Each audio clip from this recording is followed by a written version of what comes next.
Bueno, siempre hay espacio allá afuera. Como que al Señor le gusta el aire libre.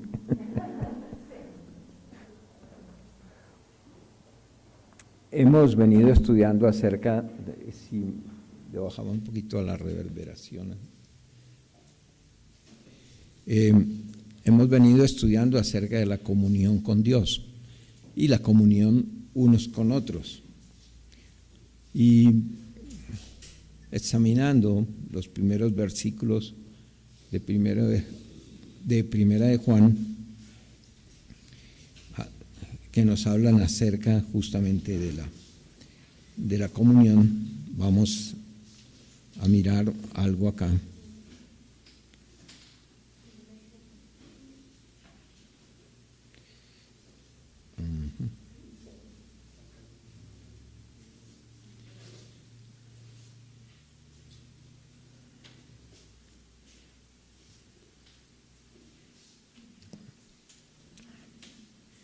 Dice así, Primera de Juan: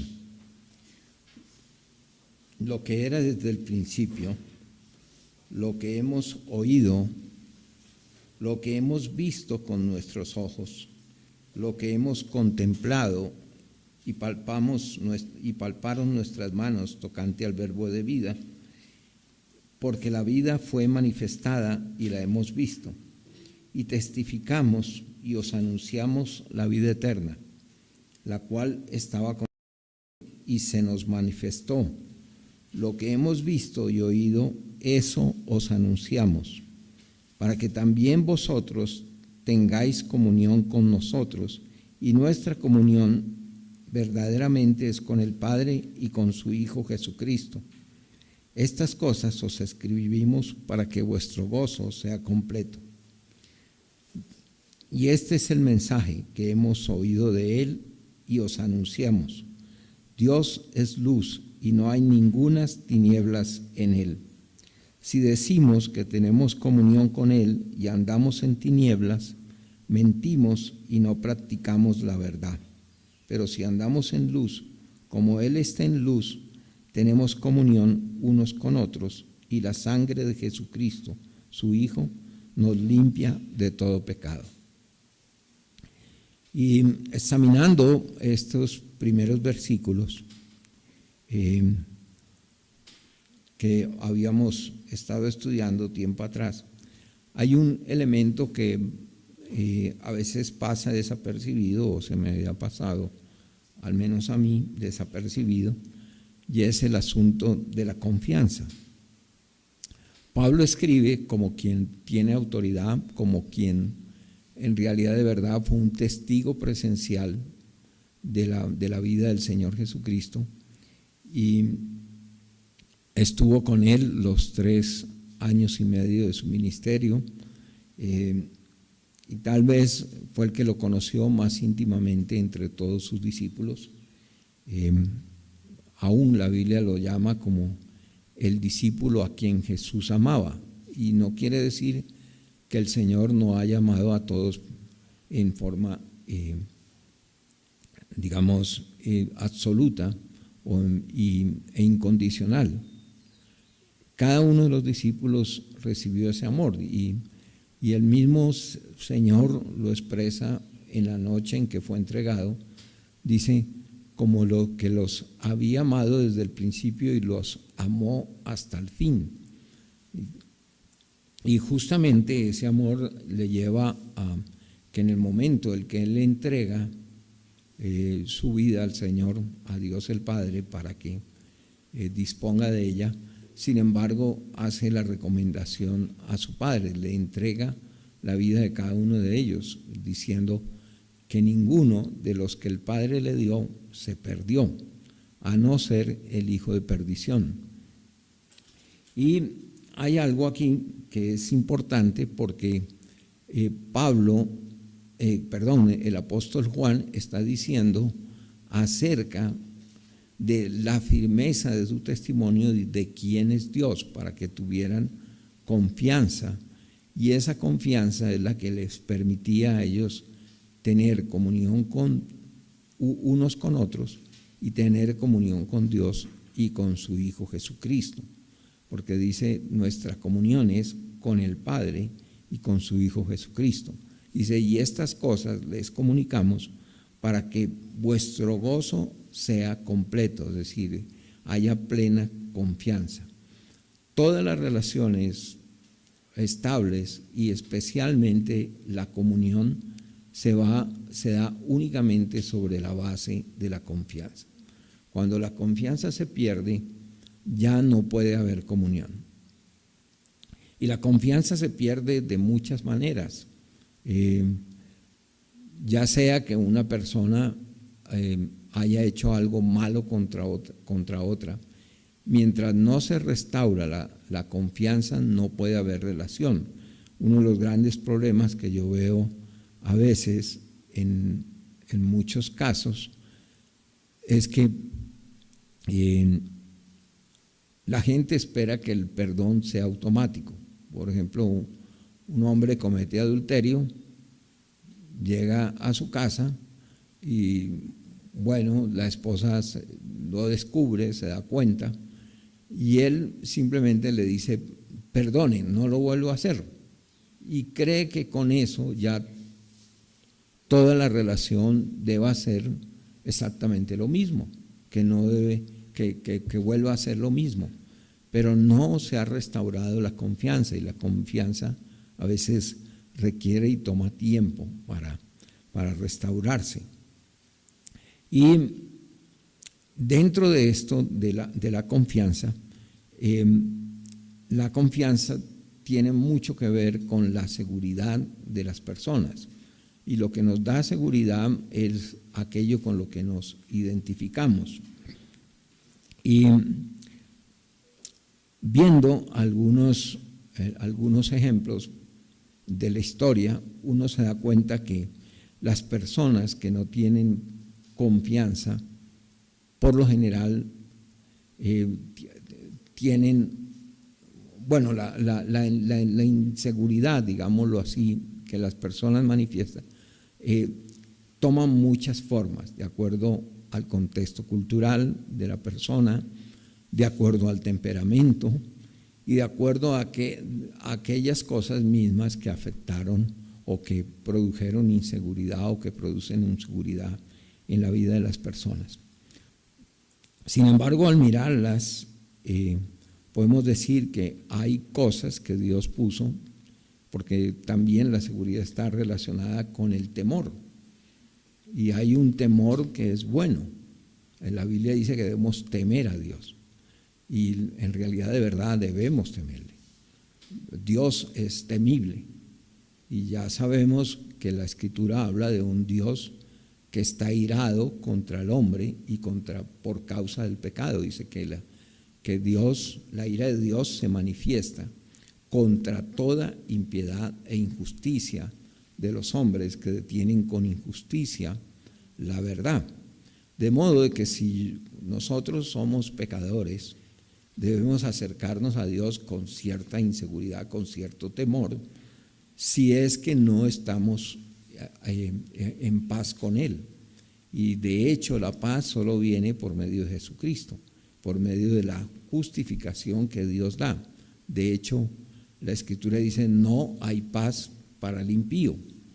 Entonces, si vamos a acercarnos a un Dios santo, un Dios que no admite el pecado en su presencia, debe haber respeto y temor ante el Señor. Y debemos acercarnos con reverencia, y yo digo sabiendo de que hay límites en nuestra relación con Dios. Dios pone límites a esa relación, nos ama incondicionalmente, con un amor infinito, pero Él pone límites. Hay aspectos que uno mira dentro de la Escritura de la manera en que Dios se ha relacionado con el hombre a través del tiempo, que deben ser respetados si es que no queremos sufrir las consecuencias. Por ejemplo, en el Antiguo Testamento encontramos en una oportunidad, cuando Dios iba a dar la ley desde el monte Sinaí, advirtió que nadie debía acercarse al monte, ninguna bestia, y solo Josué pudo llegar hasta la mitad del monte y ahí se quedó, mientras que Moisés fue el único que en ese momento recibió autorización para subir al monte y hablar cara a cara con el Señor. Y entonces esos límites siempre deben ser respetados. También Dios habló, por ejemplo, de la manera en que debía transportarse el arca y el respeto que se debía tener el arca, porque el arca representa la presencia de Dios, y sobre el arca, la cubierta, era el propiciatorio, indicando de que este era un lugar de juicio en ese momento, y todos los que trataron indebidamente el arca de Dios recibieron las consecuencias. Primero Nadab y Abiú, que ofrecieron un fuego extraño frente al arca, fueron consumidos, y por eso Dios puso un límite y dijo: no todo el tiempo puede acercarse al arca. Solo el sumo sacerdote puede entrar una vez al año en el día de la expiación, y ofreciendo sangre de un buey por su propia familia, y la sangre del macho cabrío por expiación para el pueblo de Israel. Aun si ese sacrificio no era aceptado, este sacerdote caía muerto, y por eso los sacerdotes entraban con bastante temor. Y además de eso, la costumbre era amarrar a una de las piernas una cuerda para que en caso de que él cayese dentro del lugar santísimo, que era un lugar sagrado, era el lugar de la presencia de Dios, donde la gloria, la nube de la gloria de Dios se levantaba, entonces si él caía ahí, para evitar que otro entrara y sufriera la misma suerte, le amarraban una pierna para sacarlo arrastrando. No sé de alguna ocasión en que esto haya ocurrido, pero por lo menos Nadab y Abiú sí lo experimentaron. Y más tarde, Usa, uno de los que llevaba el arca, o llevaba cuando el arca estaba siendo transportada por un carro filisteo tirado por bueyes, el arca, la carreta o el carro donde llevaban el arca tropezó, y él creyó que simplemente el arca él podía disponer de ella o protegerla, y puso la mano sobre el arca para que no cayera, y salió fuego del arca y quedó consumido, al punto que entonces David tuvo temor, suspendió toda esa caravana y dejó el arca quieta, y dijo: porque se ha producido una rotura entre Dios y el pueblo, ha habido un distanciamiento, hay un quebrantamiento, algo. Y preguntó entonces cómo debía ser llevada el arca. Esto nos muestra que nuestras relaciones con Dios deben ser respetuosas, y este temor es bueno. Y también Dios puso cierto temor en nosotros, que es un instinto de conservación para proteger nuestra vida. Nadie en su sano juicio se atrevería a ir por un carril de Transmilenio en mitad de la noche mientras el Transmilenio está funcionando, porque lo más seguro es que va a ser atropellado, o atravesarse cualquier avenida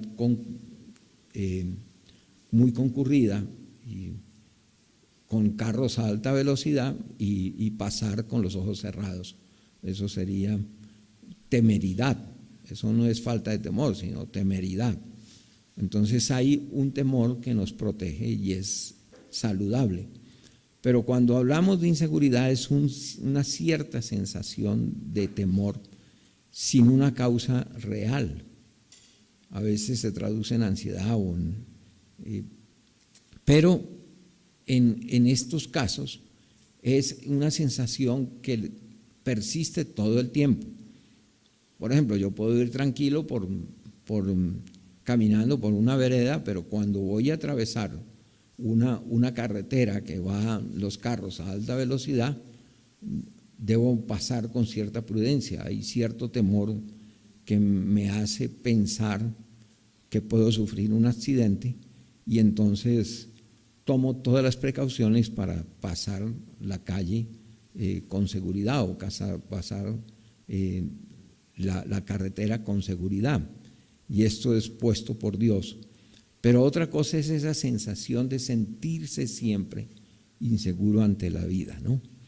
Y como dije, a veces toma diferentes formas esta inseguridad.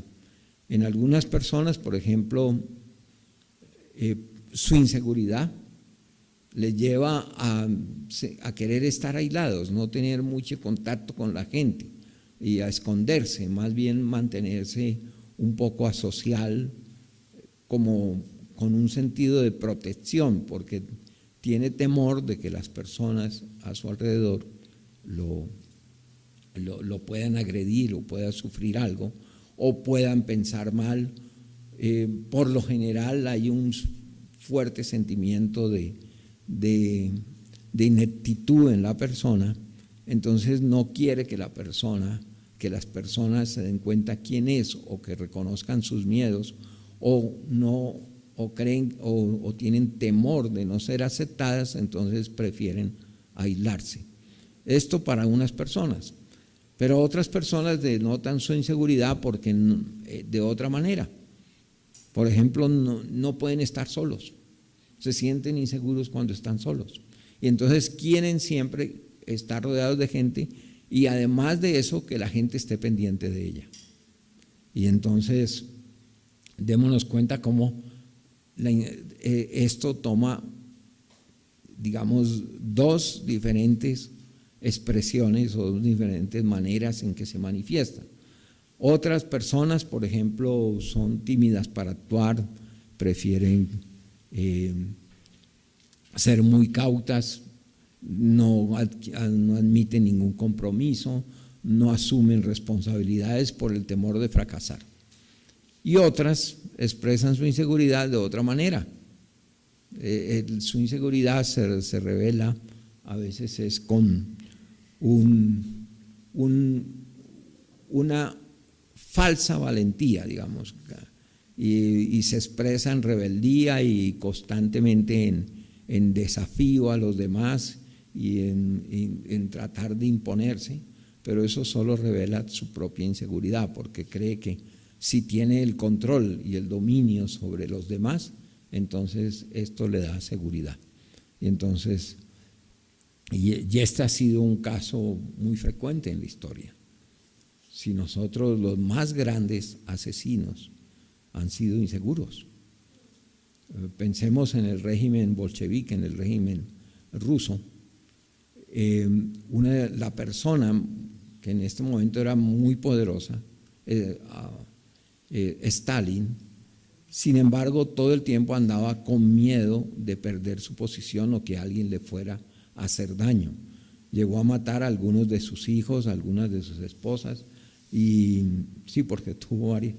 Y además de eso, su inseguridad lo llevó a cometer crímenes como el de Ucrania, que dejó morir a más de 10 millones de personas de hambre, quitándoles todo el alimento, y fueron millones los que mandó a los campos en Siberia, a los Gulag, y a toda la oposición todo lo que él podía creer que fuera oposición, inmediatamente lo mandaba a matar de alguna manera porque sentía inseguridad. Esto ha pasado también en las filas de las guerrillas aquí en nuestro país. Los más inseguros y cobardes que uno conoce son los jefes guerrilleros, al punto de que constantemente hacen purgas, asesinatos, matan niños sin compasión, ¿sí? Eso revela su cobardía, como la cobardía de el Che Guevara en las cárceles de Cuba, en la cárcel de La Cabaña o la isla de Los Pinos, que trataba de mostrar su valentía ante los demás, asesinando simples personas que estaban amarradas y dándoles tiro de gracia por la espalda, y después quería que le celebraran esto como un acto de valentía y ha sido levantado como un ícono de valor y de heroísmo, cuando es todo lo contrario. Yo pienso que entre los personajes de América Latina más cobardes ha sido este sujeto. Y así, sin fin de personas. Yo llego a creer y simplemente que las personas inseguras son las más tiranas en alguna medida. Otras son muy miedosas y entonces ni siquiera atreven a hacer daños precisamente porque el miedo los afecta. Pero, digamos, lo grave de la inseguridad, a veces hay personas que tienen algunas causas que son psicológicas, la manera en que fueron criadas, por ejemplo, algunos niños que no recibieron suficiente amor y fueron sobreprotegidos. Y parece una contradicción lo que estoy diciendo, ¿no? Pero cuando los padres son inseguros, entonces sobreprotegen a los niños. Y esto revela una falta de amor, porque no permiten que el niño experimente y crezca, porque la vida tiene riesgos. Entonces no quieren ni que se caigan, ni que se toquen, ni que se contaminen. Yo conocí familias que no permitían cuando nacieron sus hijos que nadie ni siquiera los mirase, ni siquiera los tocase, y los aislaron durante meses y hasta años con el miedo de que alguien les hiciera daño o alguien los contaminara. Y ahora pues la cosa se complica más con la pandemia, que en últimas tenemos que acostumbrarnos a vivir con ella, ¿no? Pero si bien es cierto, debemos ser prudentes, no debemos temer las consecuencias muchas veces inevitables que van a suceder. La contaminación está en cualquier parte y esto ha hecho que tal vez esta generación de niños que se están levantando vaya a ser la más insegura del planeta, pero también lo que yo creo va a pasar es que viene una generación entonces muy violenta, donde la violencia se va a desatar en la tierra justamente por esta inseguridad en que se está criando los niños. Hay riesgos que se pueden tomar, no se puede evitar que los niños se caigan, se golpeen, todo eso, pero ellos tienen una gran capacidad para recuperarse, ¿sí? Pero a ver, es precisamente por la inseguridad que los padres tienen. Si a un niño se le sobreprotege, él está expresando mucha falta de confianza en él, ¿no? Yo recuerdo con unos discípulos que tuvimos en Ibagué, tenían un niño creciendo, todavía apenas estaba empezando a caminar, gateaba escasamente, y el papá era, digamos, siempre está dentro de un cierto control, pero lo dejaba experimentar y hacer maromas. Dice, mire esa habilidad que tienen los niños para montarse sobre las sillas, sobre todo, y se bañan las mañas, y él decía, pero fíjese que bueno, si se cae no se va a golpear, pero hay que dejarlo, él puede, y esto lo desafía a muchas cosas, y lo dejaba tomar ciertos riesgos, incluyendo, y aunque a mis hijos a veces no les gusta que hable de ellos, pero yo recuerdo que cuando mi niña mayor, la Paula, estaba pequeñita, ella era un poco miedosa, digamos, a caerse y todo esto. ¿Y qué fue lo que hicimos? La llevamos a un curso de gimnasia olímpica, donde preparan campeones para competir en las Olimpiadas y todo en el Ecuador. Y claro, ¿qué fue lo que hizo el entrenador? Dejarla que experimentara. y cuando fuimos a una clase la encontramos colgando de las piernas, pues uno casi que correría como el tigre de Suramericana a botarse debajo antes de que se cayera, pero el entrenador estaba tranquilo, no se inmutaba, y la vimos pasar por una barra muy angosta, ella era a caminar por ahí y iba caminando tranquila, y debajo no había ni una colchoneta, nada. Y esto era, pero el entrenador no se asustó por eso, de verla ahí, y más bien los dejaba a los niños experimentar para que perdieran el miedo a los aparatos que iban a usar después. Esto, digamos, porque es gente que inspira también la confianza para que los niños también crezcan con cierta seguridad. Y tal vez esto ha sido una de las experiencias más benéficas, porque si algo que tiene mi hija es que no le tiene miedo a nada ahora. Entonces hay que estarla trancando ante los peligros, porque a veces ni siquiera calcula los riesgos que pueda tener y se lanza sin temor a muchas cosas, ¿no? Entonces, esto es, digamos, una experiencia normal. Pero la persistencia en una actitud de inseguridad empieza a revelar algunas cosas en nuestra relación con Dios. Dios es el creador. Dios nos formó, Dios nos hizo. Además de esto, Dios nos ama increíblemente, tanto que puso a su Hijo Jesucristo en la cruz a morir por cada uno de nosotros. Esto expresa el amor de Dios. Esto quiere decir que Dios no quiere nada malo para nosotros. Él no quería que fuéramos al infierno, no quería vivir, que nosotros estuviésemos separados de Él. Él no quería que viviéramos una vida sin Él, porque en Él está nuestra seguridad. Además, Él es el Rey del universo. Él sostiene el universo. Si nosotros pensamos que el universo, nuestros ojos no lo alcanzan a captar la inmensidad del mismo universo, son más de 100.000 millones de galaxias. Estoy hablando de galaxias en el universo. Supongamos que no sean 100.000 millones, aunque por ahí está la cifra. Digamos que fueran solo 1.000 millones de galaxias en el universo.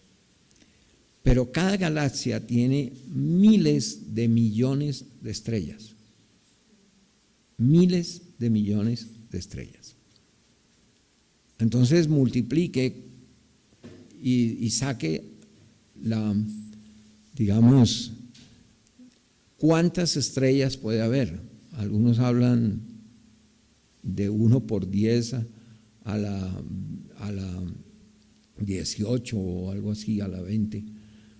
Bueno, es indescriptible. Si usted mira la Vía Láctea y si la pudiéramos reducir a este espacio y decir, bueno, aquí metemos la Vía Láctea, la vamos a comprimir a que sea más pequeña cada estrella y todo, y la metiéramos acá, y yo sacara un esferográfico y pusiera el esferográfico en un punto. Los esferográficos tienen en la punta una esferita, ¿cierto? Y yo dijera, bueno, aquí vamos a poner esta esferita. Estaría hablando de que dentro de la esfera hubiera por lo menos unos 3, 4 millones de estrellas. Y decir, bueno, ahí en ese puntico, posiblemente, en algún punto, entre uno de esos 3 millones de estrellas, está la Tierra, está el Sol. ¿Y cuánta distancia hay de aquí al Sol? ¿Y cuánta distancia hay a nuestra estrella más cercana? ¿Y cuánta distancia hay hasta la galaxia más cercana, que es la galaxia de Andrómeda? Y las cifras empiezan a perderse. Y Dios controla y le ha puesto nombre a cada estrella. Él dice que a todas las estrellas las llama por su nombre. Él las conoce y Él las sostiene. Y Él ha prometido cuidar nuestra vida. Entonces, si esto es lo que Dios dice que es, y es lo que Dios dice que va a cuidarnos, allí debe estar nuestra seguridad. Y si llegamos a entender quién es Dios, la promesa que ha hecho de guardar nuestra vida aún más allá de la muerte, y si estamos seguros de que Él nos ama, no debía haber inseguridad en nuestra vida. Y esto ya revela no solamente un problema emocional, sino un problema espiritual. Y es en nuestra relación con Dios. Nosotros sabemos que la inseguridad viene de un falso sentido de identidad. Es decir, de quiénes somos nosotros realmente. Cuando nos preguntamos, ¿quién soy yo realmente? Esto me lleva a decidir entonces o a evaluar entonces para que Dios tiene todo cubierto en mi vida, desde el momento en que nací hasta el momento en que voy a morir y por toda la eternidad. Dios sabe, desde antes de la fundación del mundo, desde antes de formar la tierra y el mundo y las galaxias y las estrellas, desde antes Dios ya nos conocía, ya Dios sabía qué iba a ser de nuestras vidas. Y Él había determinado desde antes de la fundación del mundo, aún antes de que Adán cometiera el primer pecado sobre la tierra, ya había decidido salvarnos y entregar la vida de su Hijo Jesucristo por cada uno de nosotros. Entonces, ¿por qué temer? Eso es lo que dice la Escritura. Si Dios es mi refugio, mi fortaleza, mi protector, si Dios es mi creador, mi formador, si Dios me ama, si Dios es mi redentor, no solo que me creó, sino que yo estaba perdido, el pecado me separó de Él. Y Él vino a buscarme a este hermoso planeta, a este lugar, al rincón, en el momento que Él escogió para traerme y tomarme y hacerme uno de sus hijos. ¿Por qué entonces temer? Ahora, cuando una persona, a pesar de que sabe, porque es que hay personas que teológicamente, es decir, saben, y entonces dice, ¿usted sabe quién es Dios? Sí, yo sé quién es Dios. ¿Usted conoce a Dios? Sí, lo conozco. ¿Usted ha confiado su vida a Dios? Sí, claro que sí. ¿Y usted cree en Dios? Sí. Pero su inseguridad denota que entonces el Dios que esa persona tiene no es el mismo Dios que creó el universo. Tiene otro Dios. Y a esto la Biblia lo llama idolatría. Y la inseguridad entonces se convierte en pecado. La inseguridad. Bueno, si hay un problema emocional, se puede tratar. Pero, mire, créanme que uno de los problemas, hay varias cosas que sí pueden estar afectando la seguridad de la persona, pero depende también de su actitud ante Dios.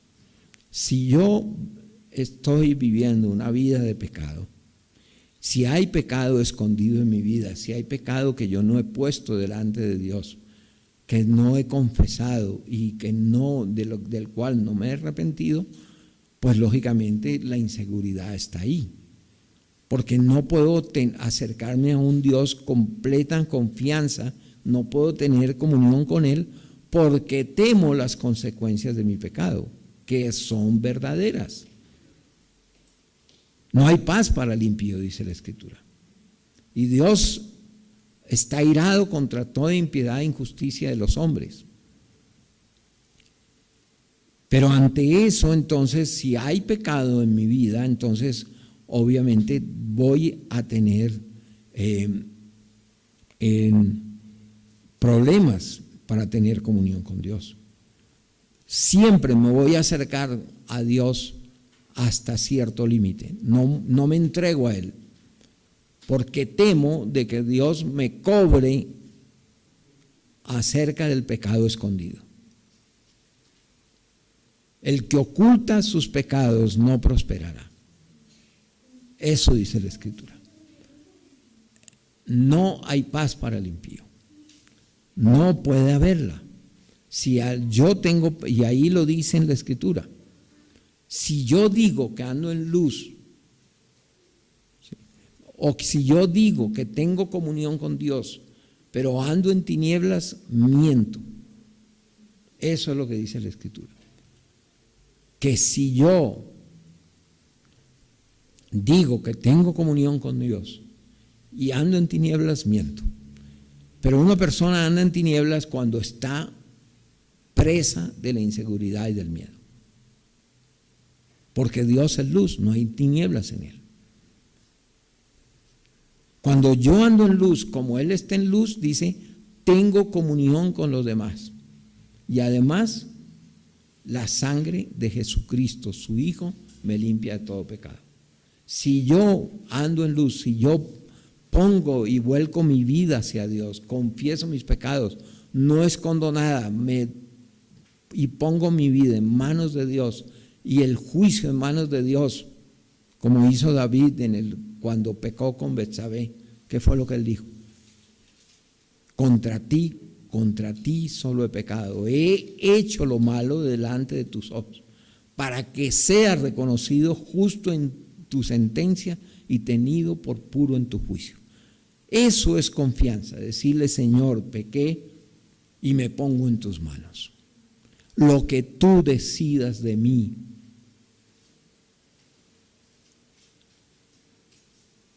está en tus manos. No voy a poner condiciones. Tú eres Dios, tú me amas, tú eres misericordioso y prefiero entregar mi vida a tu misericordia y ponerme en tus manos y esperar en tu misericordia que vivir lejos de ti.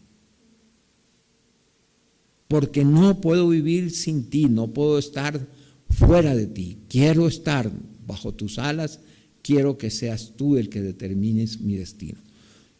Cuando Dios le dijo a David que iba a castigarlo y le dio a escoger varias alternativas por haber hecho algo que Dios le ordenó que no hiciese, que fue hacer un censo para saber sobre cuánto Dios lo había colocado, y nosotros no debemos cuestionar eso. Eso es de Dios. La autoridad que Dios me dé, cuánto dominio me da, eso no es lo que me debe incumbir. Me debe incumbir es caminar con Dios y saber que Él es el que tiene todo en sus manos y que todo lo que yo tengo es recibido de Él. Y Él sabe escoger qué es lo mejor.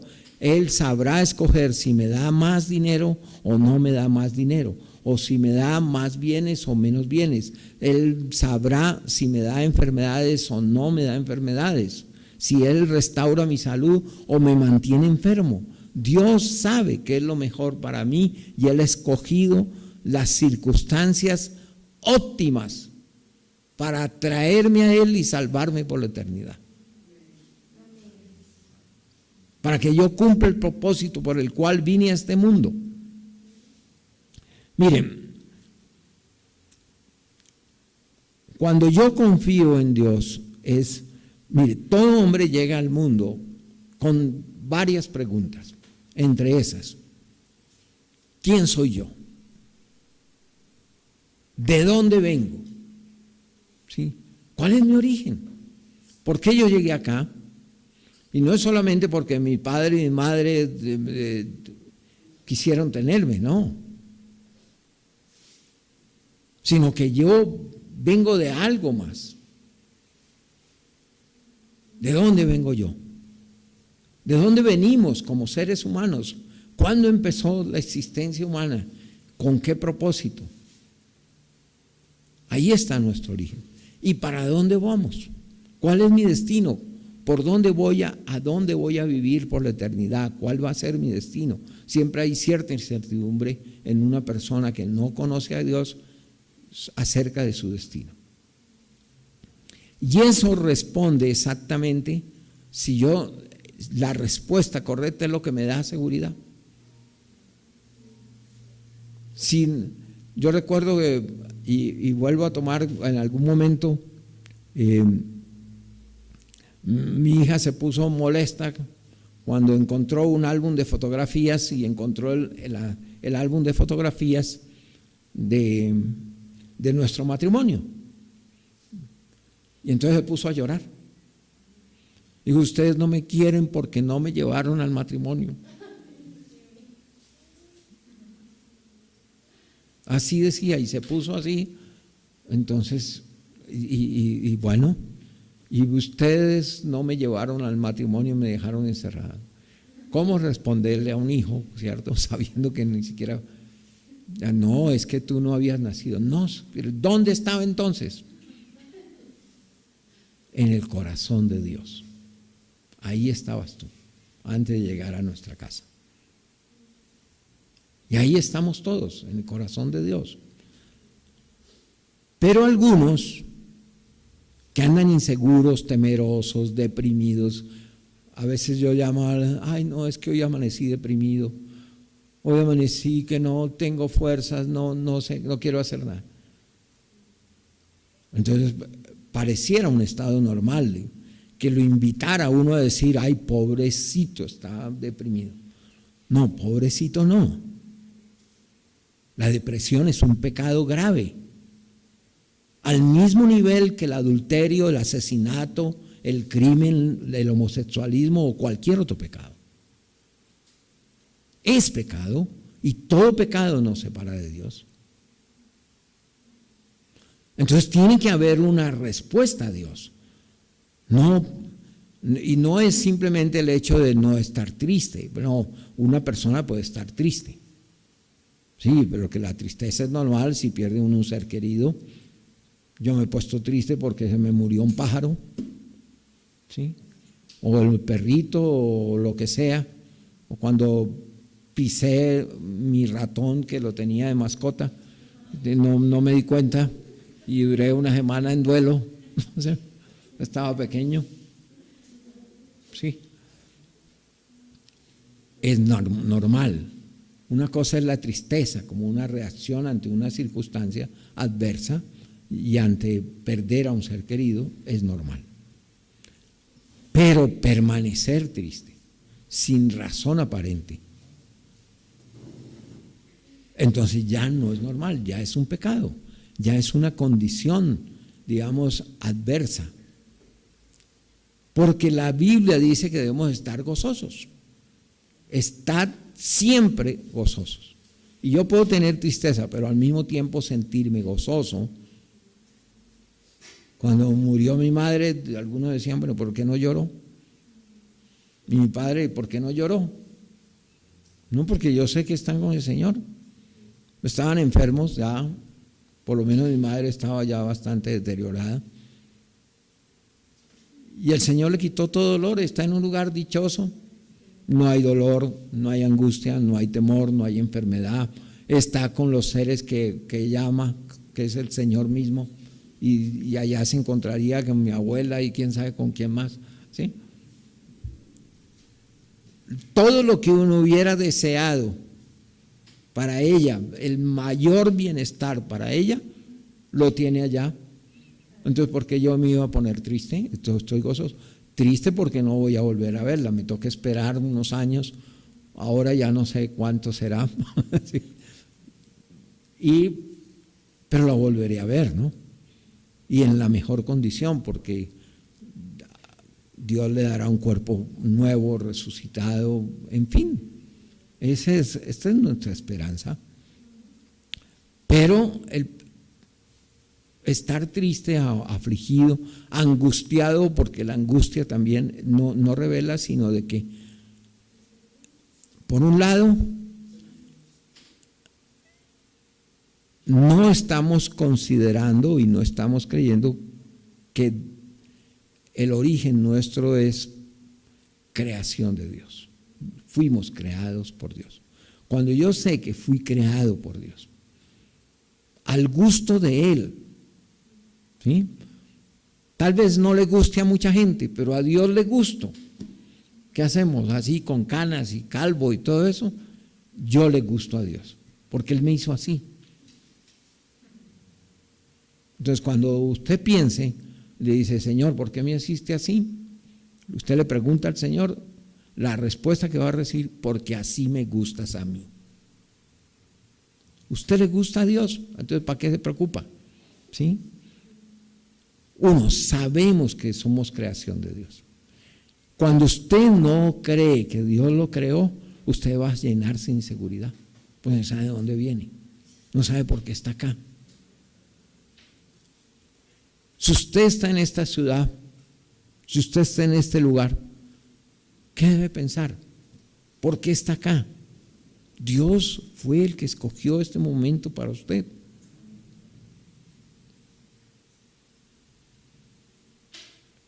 Dios escogió el destino suyo. Dios escogió el hecho de que para qué te trajo al mundo. ¿Por qué estás acá? Piénselo, ¿por qué estás acá? ¿Por qué está en el mundo? Y en esta época definida, ¿por qué no nació en otra época? Porque siempre los que dicen que todo tiempo pasado fue mejor, dice la Biblia que están cometiendo un error. El mejor tiempo para vivir nosotros es este. Este es el tiempo más glorioso y fantástico de todos los tiempos en el que Dios escogió para nosotros. Porque Dios no se equivocó. Veremos cómo la tierra será llena del conocimiento del Señor, porque Él lo dice. Toda la tierra, con todos los males que tiene, como usted, está llena de la gloria de Dios. Entonces estamos aquí para contemplar la gloria de Dios, para conocer a Dios. Para eso te trajo al mundo, para que le conocieras. Y al conocerle, Dios te convierte en su hijo. ¿Usted sabe lo que significa ser hijo de Dios? Yo no lo digo porque me pongo a llorar, ¿sí? de la emoción de saber que somos hijos de Dios. No hay nada más fantástico, más glorioso, más, digamos, conmovedor que oír de parte de Dios estas palabras: hijo mío, hija mía. ¿Por qué soy hijo? Porque lo quiso así. Porque yo escogí serlo también. Un día, él me escogió a mí, pero yo respondí a esa elección. Un día yo decidí aceptar a Jesucristo en mi corazón para que fuese mi Salvador. Y dice que a todos los que le recibieron les dio la potestad de ser hecho hijo de Dios. Y como hijo, heredero de Dios, coheredero con Cristo. Para vivir en la casa de Dios por toda la eternidad. ¿Sí? Es difícil cuando a uno está bien acomodado en un lugar y le dicen que tiene que irse y entregar ese lugar y irse para otro lado. Eso es una tragedia. Que eso, para Dios, no. Bueno, hay lugares mejores que otros, más grandes, más pequeños, pero lo fantástico es que tenemos un hogar. El Señor Jesús fue a preparar lugar para nosotros. ¿Sí? Mire, yo he vivido en muchos lugares y en varios países. Mi hijo en estos días hablaba, hace 8 días, cuando estaba predicando, dijo, hemos vivido en 17 casas diferentes. Para él 18. ¿Sí? En la corta existencia, 18 casas, como 4 o 5 ciudades, 2 países. Y entonces eso como que a uno dice, ¿y ahora a dónde vamos? A la casa de Dios. Ese será el lugar eterno. Él ha preparado un lugar. Y yo me doy cuenta que a veces Dios me sorprende. Mi fe me alcanza para ir a buscar una casa pequeña, un poco deteriorada, sí, porque eso a veces uno empieza por ahí, ¿no? Va a cambiar de lugar y entonces empieza a buscar lo más barato, que se acomode, pero bueno. Y Dios nos sorprende siempre dándonos algo mejor. ¿Sí? Así de que tampoco me preocupa haber tenido que dejar esta casa. Dios puede tener otro lugar. Puede volverme allá o como puede decir, no, te tengo otro lugar. Como alguna vez le dijo a David Wilkerson, le dijo, te voy a entregar un lugar para que pongas tu iglesia ahí. Y cuando llegues ahí, se te va a cortar la respiración, vas a quedar ahogado cuando veas el lugar que he preparado para ti. Y no tenía plata, no tenía ni un dólar para comprar. Y lo llevó al centro de Wall Street, donde era un lugar donde se realizaban espectáculos de esos,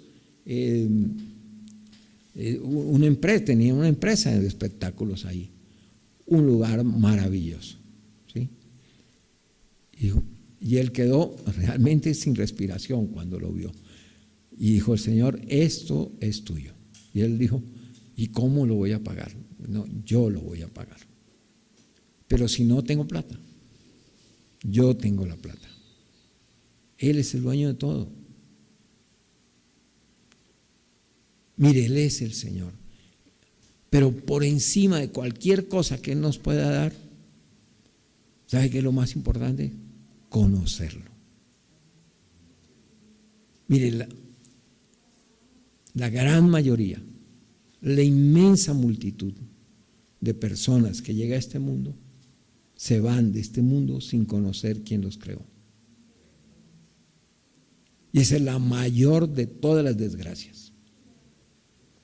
Llegar a este mundo y no conocer al Creador, al que nos hizo, al que nos formó, al que nos dio el color de los ojos, el del pelo, el que nos dio habilidades, talentos, el que nos dio un corazón, nos dio sentimientos, nos dio inteligencia.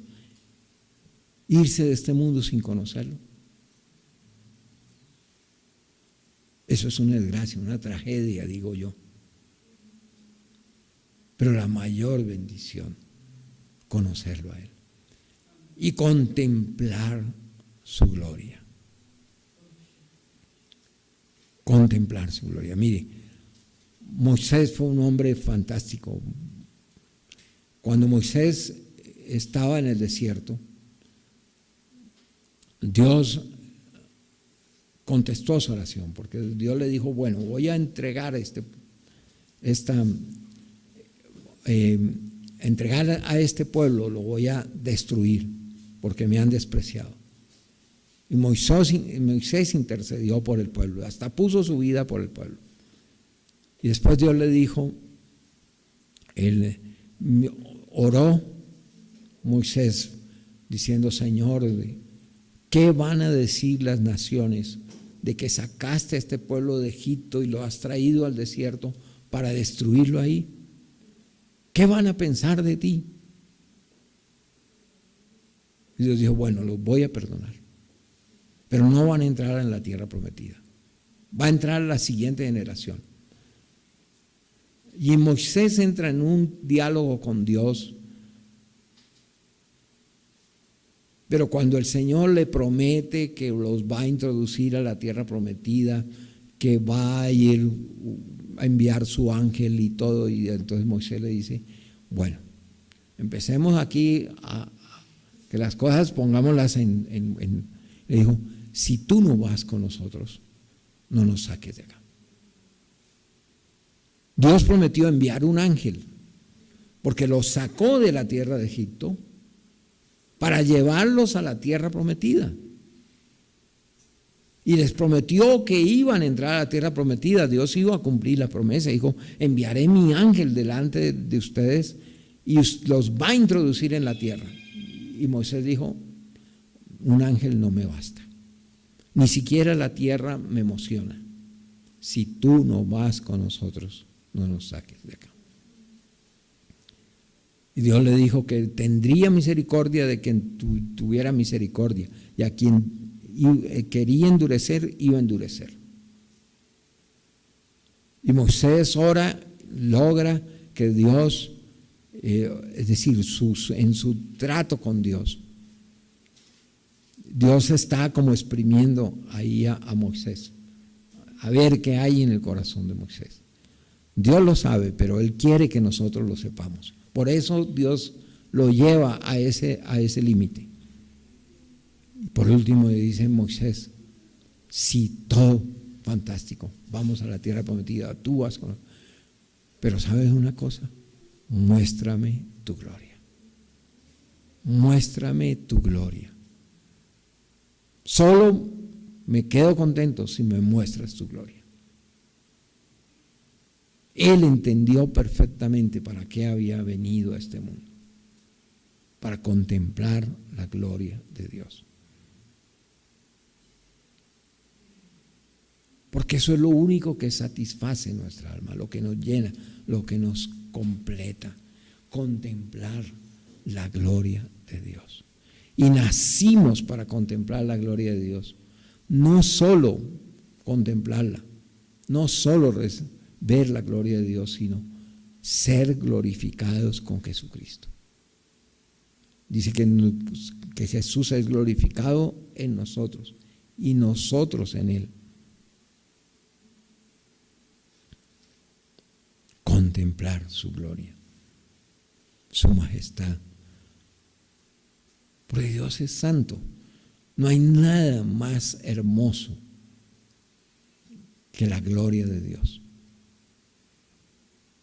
El salmista David dijo, hoy solo te pido una cosa, que esté yo todos los días en la presencia de Jehová para inquirir en su templo y para contemplar su hermosura.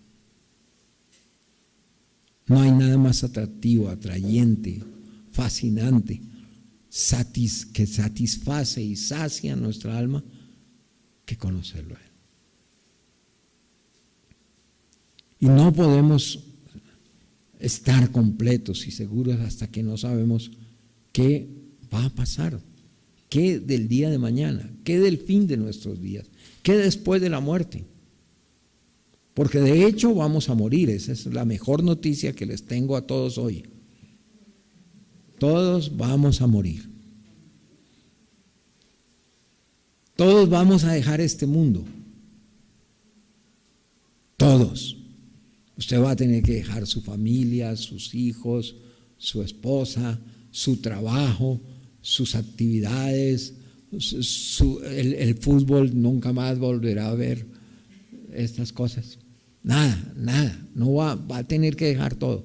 Todo lo vamos a dejar. ¿Sí?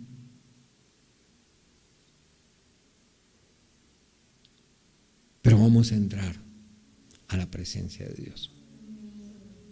Cosas que ojo no vio ni oído yo son las que Dios ha preparado para los que le aman. Un lugar de enamoramiento, un lugar de amor y de unión con Dios el Padre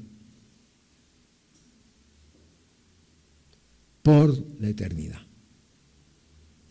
La Escritura dice que Dios nos ha dado vida eterna.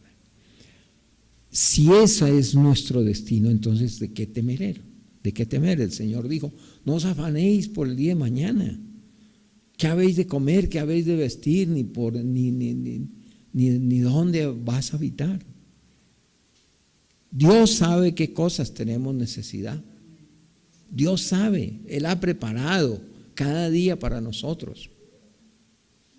¿Cuántas veces, piense, cuántas veces en el resto de su vida usted pensó que se iba a morir de hambre o que iba a terminar en la calle sin tener dónde dormir? ¿Cuántas veces? Muchas, ¿cierto? Cuando todo parecía que se acababa, que ya no había futuro ni nada, y Dios tenía un lugar. Y Dios tenía comida, y Dios tenía vestido. Puede que por instantes a la cena no hubiera nada, y usted no tuviera ni un centavo en el bolsillo. Yo recuerdo en los tiempos de la universidad, pues mi padre me daba una mesada, pero cuando yo empecé a compartir a Cristo, yo tenía que decidir: compro folleticos evangelísticos para compartir con la gente o cojo el bus para irme para la casa. Esa fue la decisión que muchas veces tomé. Y yo sabía que en mi casa quedaba más de una hora de camino, a pie, porque ahí desde la Universidad Nacional hasta el barrio Montes, ahí por la 30, pasar por Palo Quemado, toda esa parte, ¿cierto? Y decía, bueno, tengo, y los zapatos gastados, esa es otra. No, pero ¿cómo voy a dejar de hablar del amor de Dios? ¿Cómo puedo llegar un día a la universidad? Y pues era la manera en que yo tenía compartir de Cristo, no tenía otra. Entonces sabía, yo decía, no, ¿cómo puedo ir si no hablo de mi Creador, de mi Salvador? ¿Cómo puedo salir de acá? Después de haber estado 8, 7 o 6 horas en la universidad, tratando con todo tipo de personas, sin siquiera hablarle a 1 o 2 personas.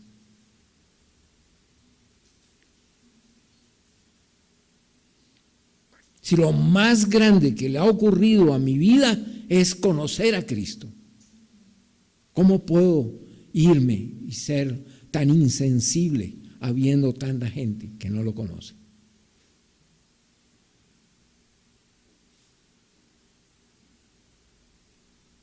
Muchas veces ya había salido de la universidad, decía, pero hoy no le hablé a nadie, y me devolvía.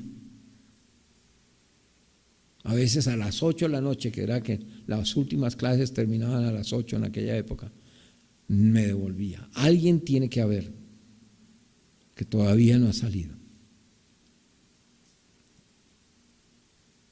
Y emprenda el camino a la casa, a pie.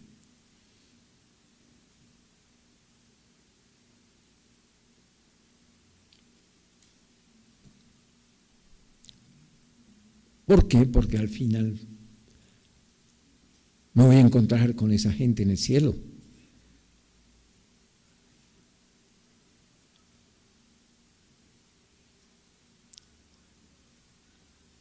Ustedes, si una persona está insegura,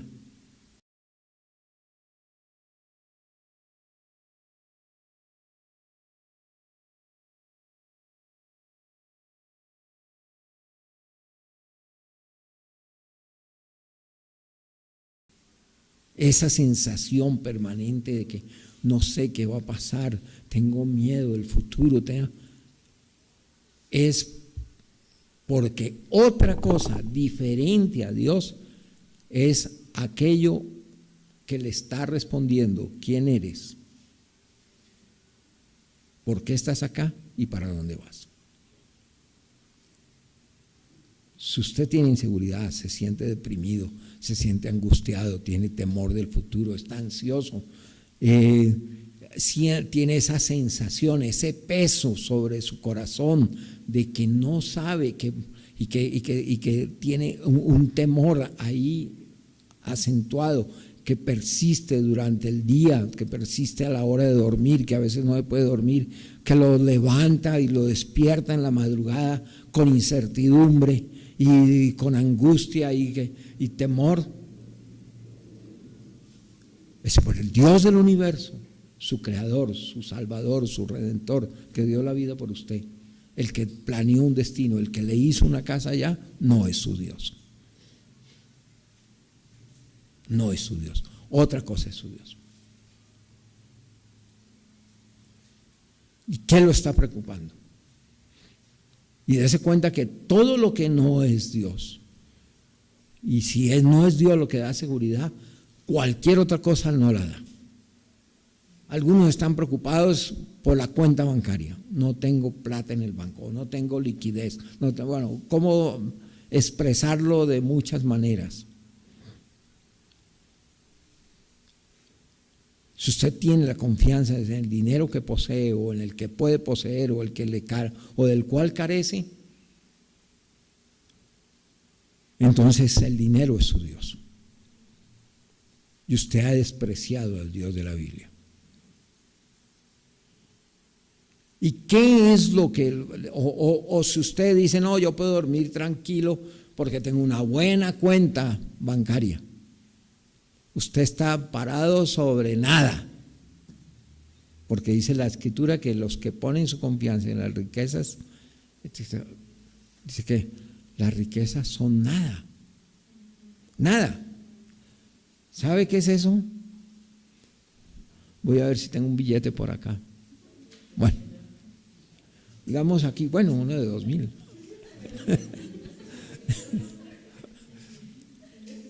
Este puede ser de una denominación mayor, ¿cierto? ¿Esto qué es? Papel. ¿Quién le garantiza que esto es dinero y que usted puede obtener algo? El que lo imprimió, ¿no? Pero el que lo imprimió, pero es papel. Acaba de salir, antes 1,000 pesos era, digamos que valía menos, valía menos que los bolívares, ¿cierto? 1 peso valía menos que el bolívar, ¿sí? Valía mucho menos y tenía, digamos, respaldo, porque hay pozos petroleros, hay oro, hay todo tipo de riquezas. Venezuela es más rico que Colombia en riquezas naturales. Y acaban de imprimir el billete del 1,000,000 de bolívares. Lo están imprimiendo, oí la noticia en estos días. 1,000,000 de bolívares. El billete de 1,000,000 de bolívares para ahorrarse tener que estar llevando miles de bolívares. Ustedes ven a los venezolanos en los Transmilenios y sacan un fajo de billetes, dicen no, y lo regalan. Dicen porque esto no vale nada. ¿Sabe cuánto vale el billete de 1,000,000 de bolívares? $0.50. $0.50 vale el billete del 1,000,000 de bolívares, $0.50. ¿Cuánto vale $1? 3,000 pesos. Póngale 4,000. ¿Sabe cuánto vale entonces el billete de 1,000,000 de bolívares? 2,000 pesos.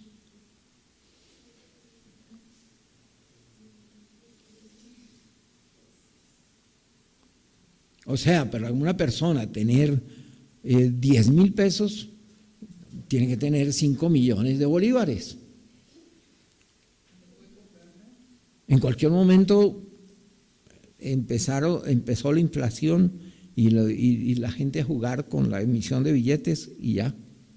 Eso es lo que tiene la gente. La gente, eso, mire, cada vez que eso se devalúa, es como si le metieran a uno la mano entre el bolsillo y le sacaran la plata y dijeran, bueno, ahora tiene menos, porque con lo que tiene en el bolsillo no puede comprar lo que compraba antes. Para los que tienen la confianza en el dinero, en las cuentas bancarias, mire, esto es papel.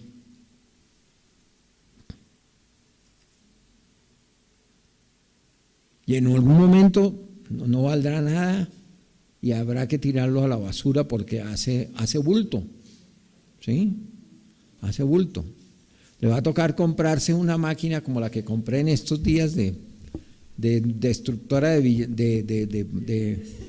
billetes, no, de papel, porque la que tenía se me dañó. Para picar eso, porque no va a valer nada, no, es nada. ¿Qué piensan? Si tiene la confianza, no, es que yo sí confío en mi marido, o yo sí confío en mi esposa, o yo sí confío en mis hijos, pero usted, ¿qué va a hacer cuando ellos se mueran? Se van y ya no vuelven. No vuelves. Ellos no te van a cuidar. En fin, todo eso, aquello en que usted pone su confianza, va a perecer todo.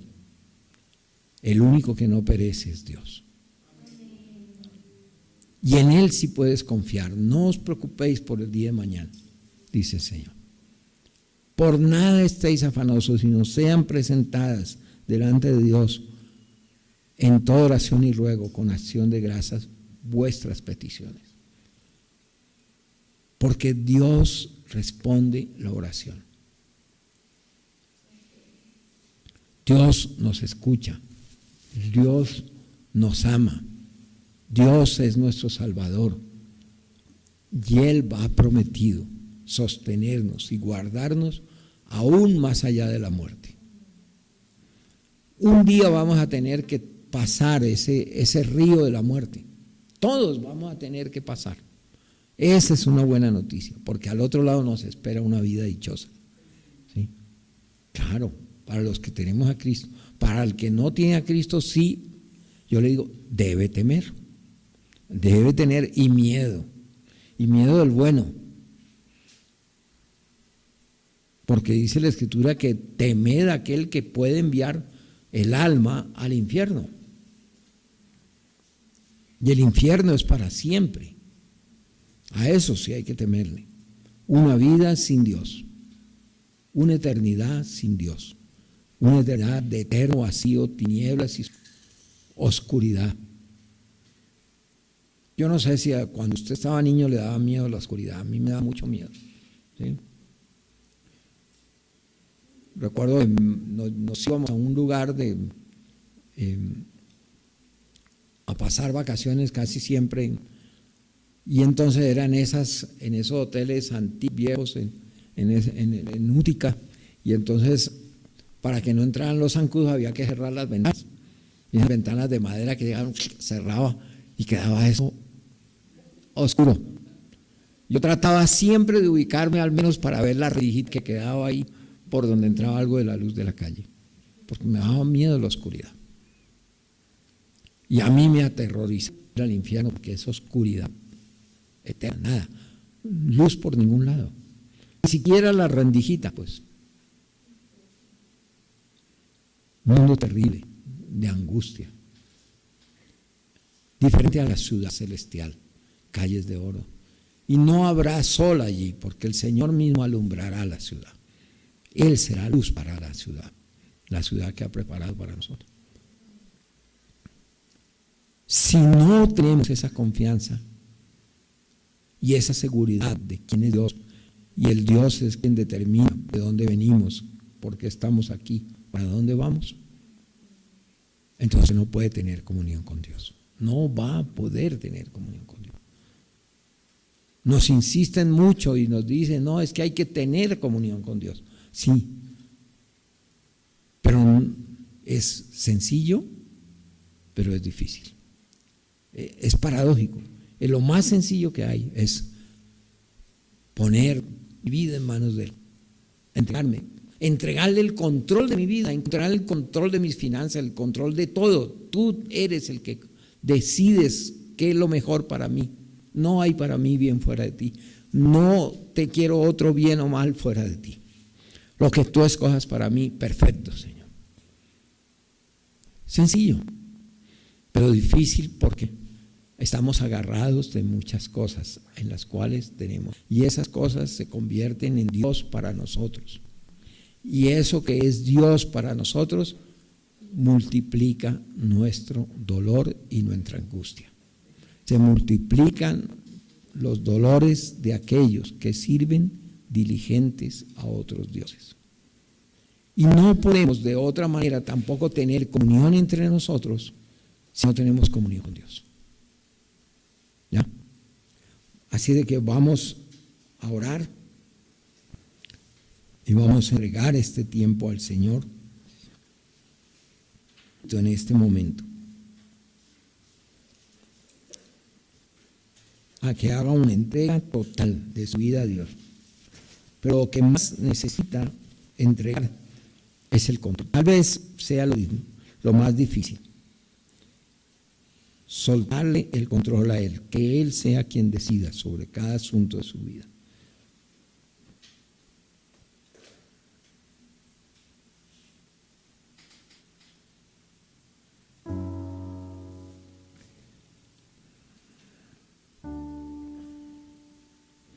Y si hay pecado en la vida que nos separa de Dios, si hay un pecado que no ha traído delante de Dios, es posible que sea una pequeña afición, un deseo escondido y oculto ante los ojos de los demás, pero no está oculto ante los ojos de Dios.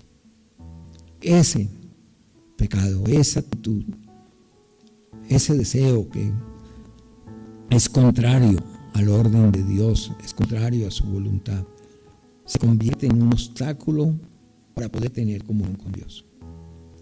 Es una barrera que los separa de Dios. No puedes experimentar la plenitud de su amor, la plenitud de su espíritu, mientras ese pecado esté allí en tu vida. Pero la Escritura dice que Él es fiel y justo para perdonar nuestros pecados y limpiarnos de toda maldad. Así de que ore al Señor pidiendo que perdone sus pecados. Tráigalos a la luz, Señor. Si es algo que tiene que ver con otra persona a quien usted ofendió, de la cual mintió, a quien robó, trate con esa persona, confiese su pecado. Quítese esa carga y ese peso.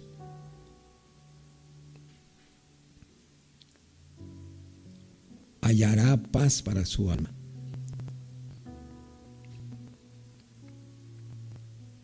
Si hay algo, una aprensión hacia una persona, está dependiendo de alguien o dependiendo de algo, o de los bienes materiales, o de cualquier cosa que usted esté dependiendo en este momento.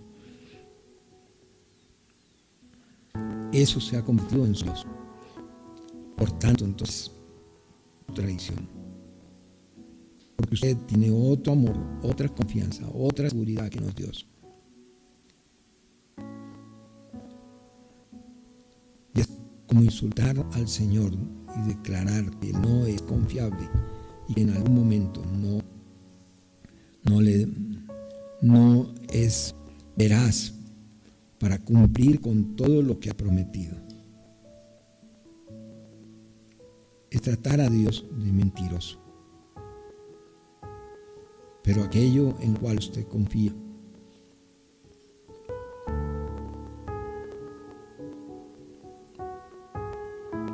que tarde o temprano va a perecer o desaparecer, es más que Dios.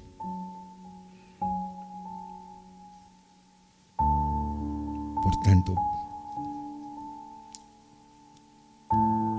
permita que Dios destruya ese ídolo, entregue ese ídolo en sus manos, en las manos de Dios.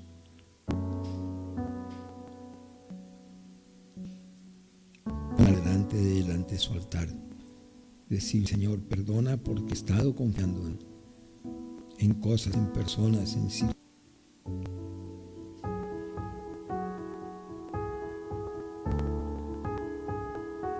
Y después de haberlo entregado para que Dios tome cuenta de eso, entréguese usted mismo y entregue su vida, todo lo que posee en manos de Dios. Dale: Señor, y estoy. Hoy te entrego el control de mi vida y entrego el control de cada cosa. Aquello que ha sido preocupación permanente en mi vida, que no me deja dormir, quiero ponerlo en tus manos. Quiero descansar en ti y saber que tú eres bueno, que tú tienes un futuro y una esperanza. Que tengo una morada en los cielos, un lugar de habitación preparado por ti, Señor. Si tú hiciste planeta, y a pesar del amor del hombre para destruirlo, aún hay lugares preciosos.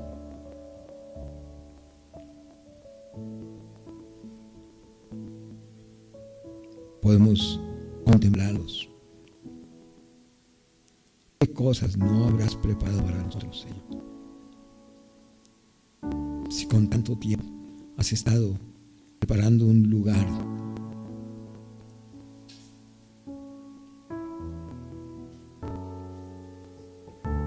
pero especialmente poniendo de ti mismo en cada cosa, que cada cosa hable de ti, Señor, allá, esta morada celestial que nos recuerda a ti, Señor, tu amor, tu gracia, tu bendición, que todo nos va a hablar y comunicar acerca de ti, Señor. A veces es difícil aquí en la tierra poder concentrarnos y poder, oh Dios, mantener nuestro pensamiento en ti. Llegamos a un lugar que todo nos va a hablar de ti, Señor. Nos va a hacer conscientes de ti. Nos va a consentir, oh Dios. Y va a sacar de nuestros labios alabanza y gratitud. Señor eterno, estamos ante ti hoy, postrados, rendidos, dispuestos a adorarte, porque tú eres nuestro Dios, nuestro ser maravilloso, Señor. Nuestra vida está en ti, Señor. Nuestra vida está escondida con Cristo en Dios. Por tanto, a Él alabamos, glorificamos, Señor. Bendito seas. Tuya es la gloria, la alabanza y la victoria y el honor por siempre. Bendito sea, Señor.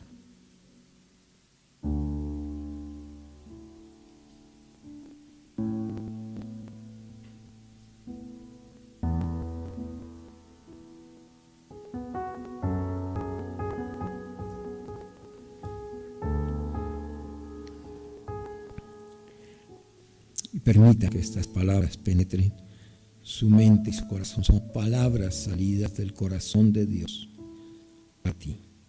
Él te dice: y aquí yo estoy contigo y te guardaré por donde quiera que fueres. Mira que te mante, te esfuerces y seas valiente.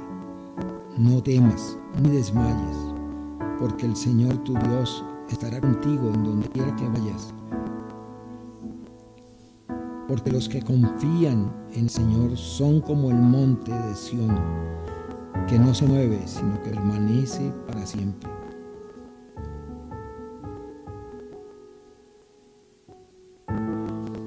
No temas, porque yo estoy contigo. No desmayes, porque yo soy tu Dios que te esfuerzo. Siempre te ayudaré. siempre te sustentaré con la diestra de mi justicia. Cuando pases por las aguas, yo estaré contigo. Y si por los ríos, no te anegarán. Cuando pases por el fuego, no te quemarás, ni la llama arderá en ti.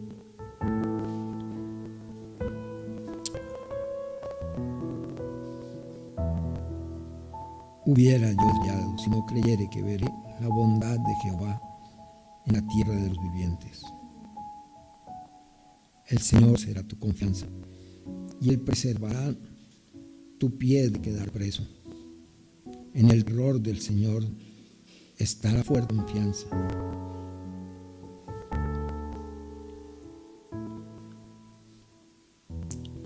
Podemos estar tranquilos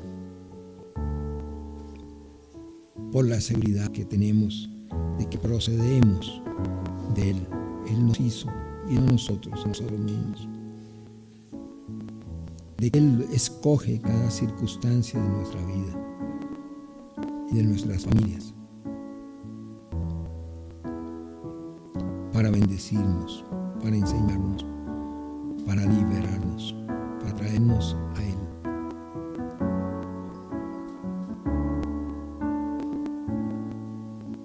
Y pronto, cuando menos pensamos, estaremos en nuestra patria celestial, contemplando la hermosura de sus santos. Entregamos este día en nuestras vidas, Señor. Nuestras vidas, que hoy es el día que tú hiciste, para que nos doblegáramos ante ti, pusiéramos en ti nuestra fe y confianza, porque tú lo eres, Señor. Gracias, oh Dios. Gracias por el cuidado y la atención que tienes para con nosotros. Te agradecemos en el nombre de Jesús. Amén. Bueno, vamos a por fe. Vamos, Señor, te damos gracias en el día de hoy. Te pedimos, bendigas nuestra vida, Señor. Hoy nos ofrecemos a ti como sacrificio vivo, santo y agradable a ti, que es nuestro culto racional. Y también, oh Dios, te presentamos nuestra ofrenda de venida, oh Dios, de aquello que tú mismo nos has dado, en gratitud y reconocimiento por tu bendición. Te damos gracias en el nombre de Jesús. Amén. Vamos a orar por los que están de cumpleaños. ¿Quiénes son? Diana Jarano, que no está. Noemí y Andrea Martínez. No, vamos a orar por ellas. Padre Santo, te estamos dando gracias y queremos pedir por la vida de Diana. Bendice sus dos hijitas, su hijita y su hijito, Señor. Bendice su hogar. Dale gracia, oh Dios, y bendición. Que tú seas sustentando su corazón delante de ti, Señor. Igual te pedimos por Noemí y por Andrea Martínez, Señor, que tú seas llenándolas de tu gracia y de tu bendición también. Que tu Espíritu Santo sea guiándolas. En el nombre de Jesús, bendícelas. Amén y amén. Un feliz cumpleaños para ellos.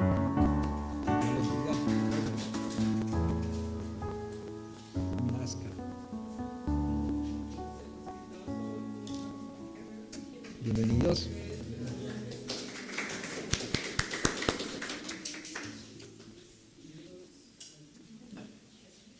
Bueno.